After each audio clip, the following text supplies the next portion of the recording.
Hello students. So let us discuss about the poem The Road Not Taken by Robert Frost. So before I go through the explanation, let me first read out the poem. The Road Not Taken by Robert Frost. Two roads diverge in a yellow wood, and sorry I could not travel both. And be one traveler, long I stood and looked down as far as I could, to where it bent in the undergrowth. Then took the other, just as fair, and having perhaps the better claim, because it was grassy and wanted wear. Though as for the passing there, had worn them really about the same. And both that morning equally lay in leaves no step had trodden black. Oh, I kept the first for another day, yet knowing how way leads on to way, I doubted if I should ever come back. I shall be telling this with a sigh, somewhere ages and ages hence, two roads diverged in a yellow wood, and I took the one less travelled by, and that has made all the difference. So that is the poem by Robert Frost. Now let us come to the poem. Well, in this poem, Robert Frost, he very beautifully talks about the choice of career, the choice which we has to make in our life. Every time, every moment, better to say, we have to make choices. We have to choose one out of two or many. Means we cannot go for two options. We need to choose one. We have to choose one. That means इस poem के माध्यम से Robert Frost हमें ये बताना चाहते हैं कि हमारे लाइफ में हमें हमेशा हमें डिसीजंस लेने पड़ते हैं, हमें चूज़ करने पड़ते हैं, हमें फैसले लेने पड़ते हैं और उसका the impact of our decision that decides our future. हम जो प्रेजेंट में जो फैसले लेते हैं, जो डिसीजंस लेते हैं, वो हमारे फ्यूचर को प्लान करता है, हमारा फ्यूचर उस पर डिपेंडेंट होता है.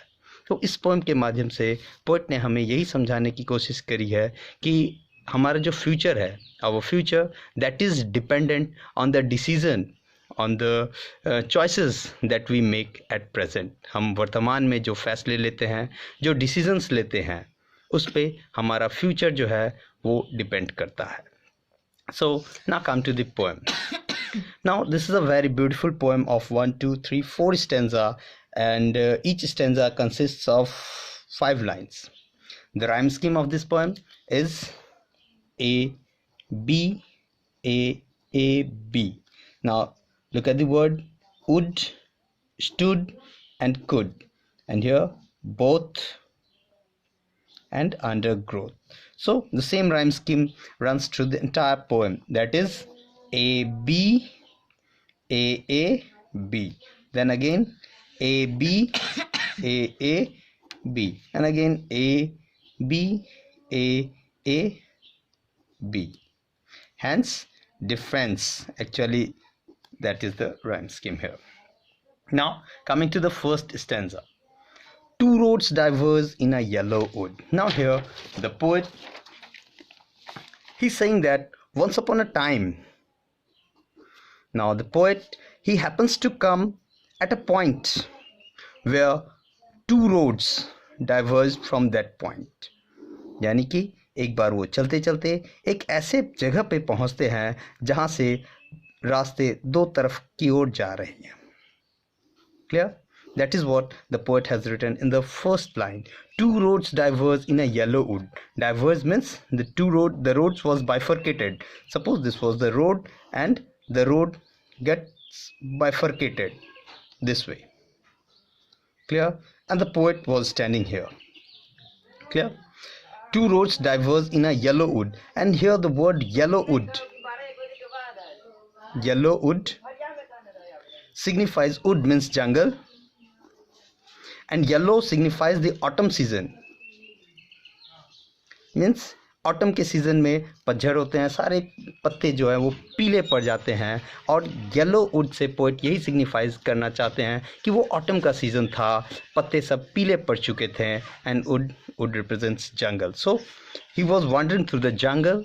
वो पोएट जो है जंगल के थ्रू जा रहे थे, और अचानक वो एक ऐसे जगह पे पहुँचे, ऐसे पॉइंट पे पहुँचे जहाँ से रास्ता दो तरफ की ओर जा रहे थे।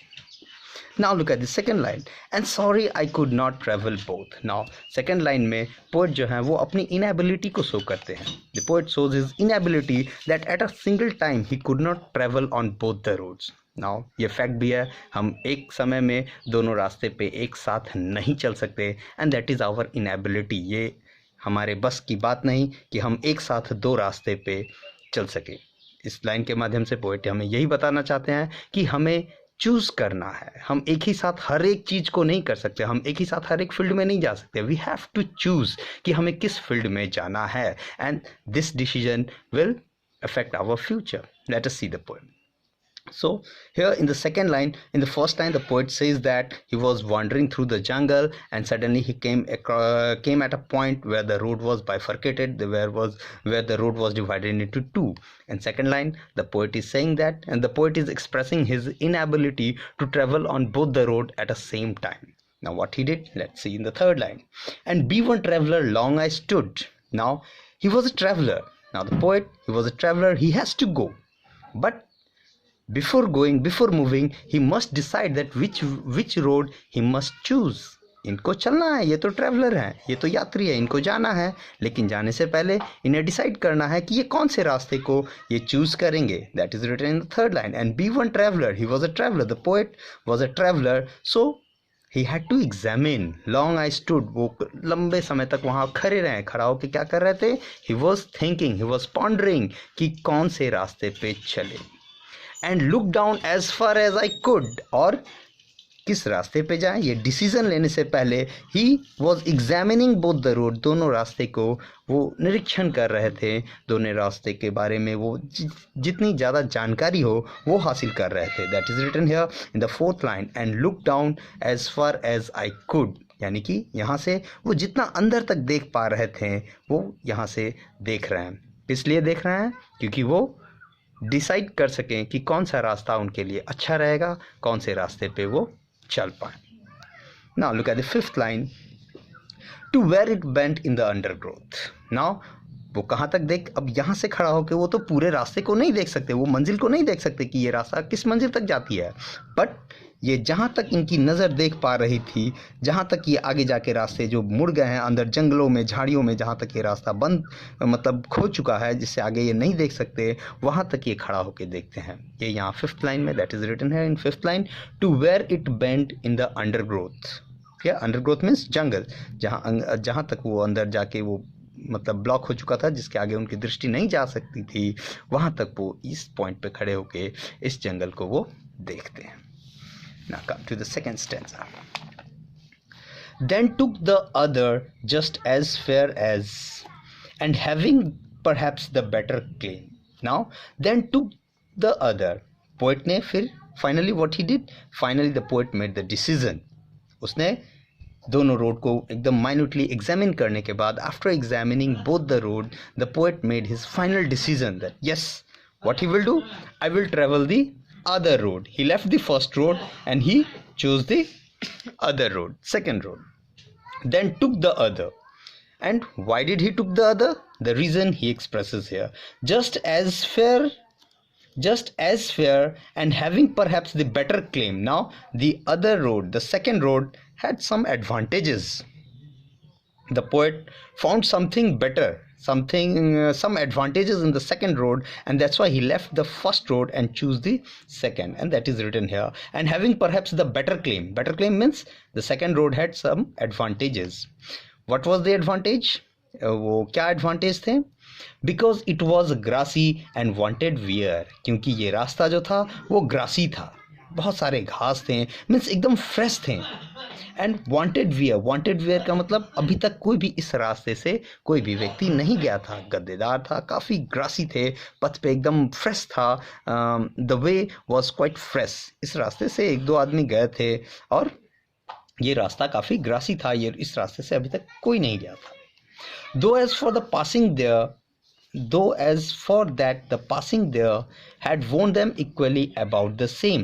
लेकिन पोइट ये कहते हैं कि अगर पोइट इस रास्ते से जाए, अगर पोइट इस रास्ते से जाते हैं तो ये रास्ता भी वैसा ही हो जाएगा जैसा कि ये फर्स्ट रोड है। मीन्स इट हैड एडवांटेज था इस रास्ते के पास, लेकिन एक ही बार the road didn't had that much of advantage was just कि it was grassy and wanted way, यानी कि nobody had gone through this road earlier before, but if the poet will move through this road will also become as same as the first road।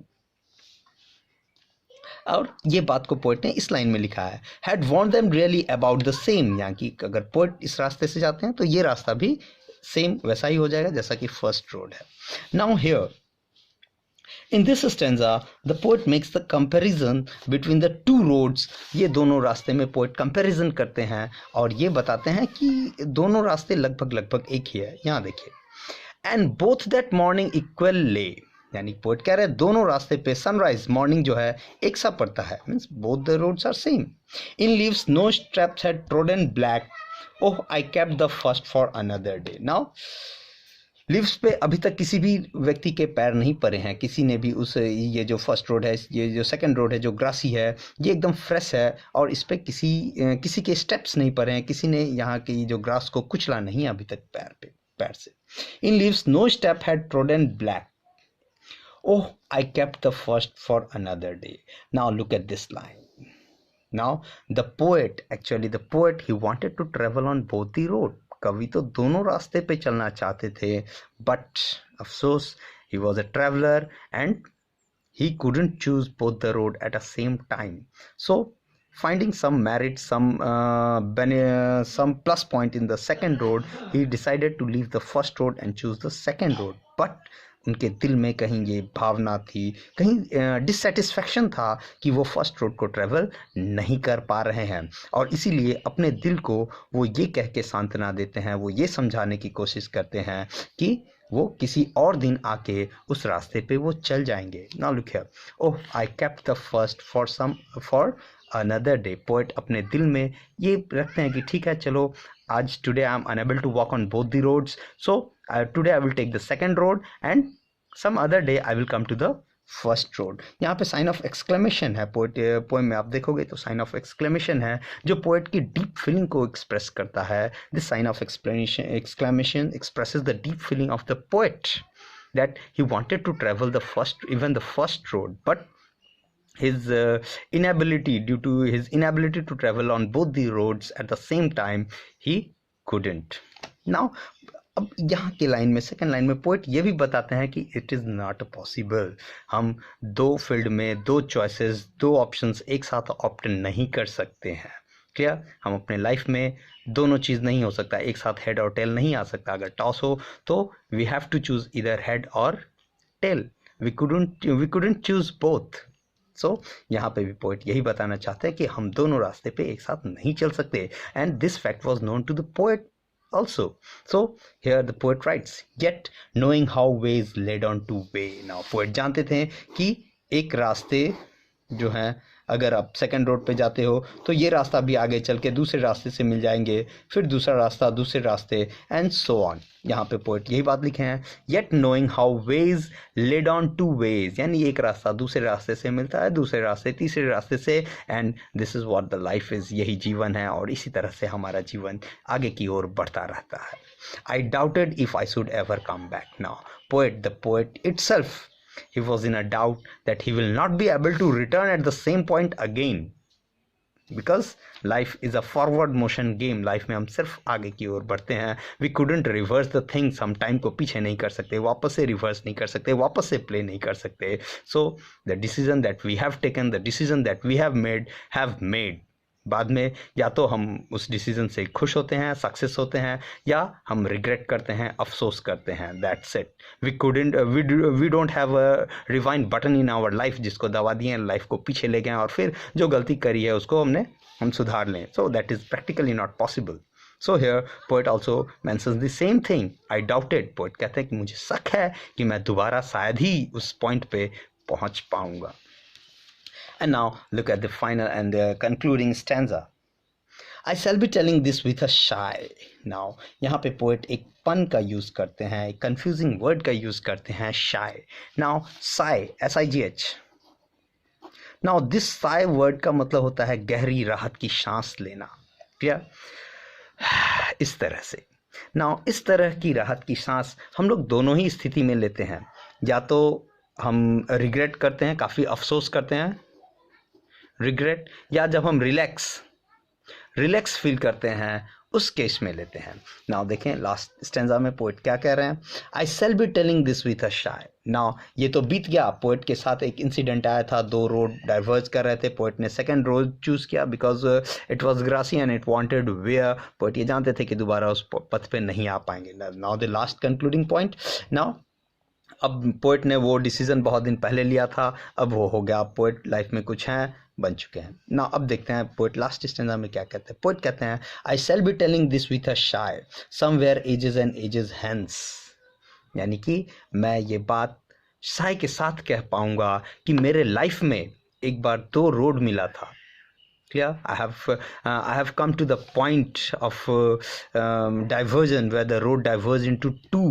मैं उस life पे खड़ा था and मैंने second road को चुना जिससे बहुत कम लोग उस रास्ते से होके गुजरे थे.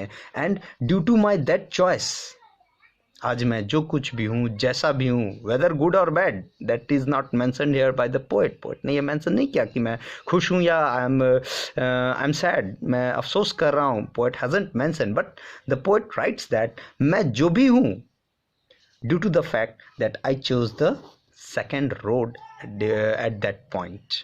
So the poet writes, two roads, somewhere ages and ages hence, I shall be telling this with a shy, somewhere ages and ages hence, two road diverge in a yellow wood, and I, here is the repetition of the word I, that shows the confused state of poet's mind.